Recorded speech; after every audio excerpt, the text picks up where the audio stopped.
తెలంగాణలో బీజేపీ విజయం సాధిస్తుందని ధీమా వ్యక్తం చేశారు భువనగిరి పార్లమెంటు అభ్యర్థి బూరా నర్సయ్య గౌడ్. నల్గొండ జిల్లా చెండూరులో జరిగిన ముఖ్య కార్యకర్తల సమావేశంలో ఆయన పాల్గొన్నారు.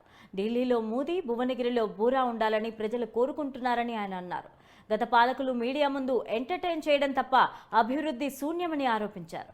తాను ఎంపీగా ఉన్నప్పుడు 9,000 కోట్ల రూపాయలతో అభివృద్ధి పనులు చేసినట్లు ఆయన తెలిపారు.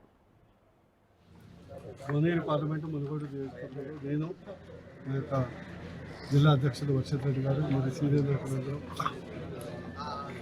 మొత్తం మండలాలు మున్సిపాలిటీలు ఆత్మీయ సమ్మేళనం దిశానిర్దేశం చేయడానికి కార్యకర్తల సమావేశం నిర్వహించారు.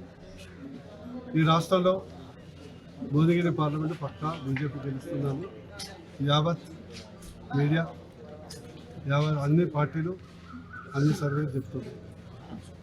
ఈరోజు ప్రధానంగా రెండు ప్రజలు క్లారిటీతో ఉన్నారు.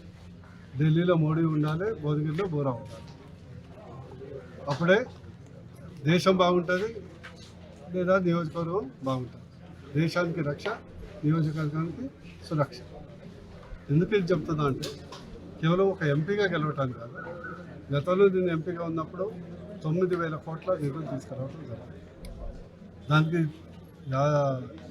సాక్ష్యం ఎయిమ్స్ విభిన్నగర్, దానికి సాక్ష్యం కేంద్రీయ విద్యాలయం, దానికి సాక్ష్యం పాస్పోర్ట్ కేంద్రం, దానికి సాక్ష్యం MMTS, దానికి సాక్ష్యం 524 కిలోమీటర్ల జాతీయ రహదారి భువనగిరి పార్లమెంట్ పరిధి, దానికి సాక్ష్యం కులవృత్తుల భవన్ పెంబర్తి, మోత్కూరు క్లస్టర్, పోచంపల్లి, చర్యాల పెయింటింగ్, దానికి సాక్ష్యం దండుమల్కాపూర్ ఇండస్ట్రియల్ పార్క్, దానికి సాక్ష్యం కొంగరకలాన్లో ఉన్నటువంటి ఫాక్స్కాన్ కంపెనీ. ఇవన్నీ కేంద్ర ప్రభుత్వ సహకారంతో తేవడం జరిగింది.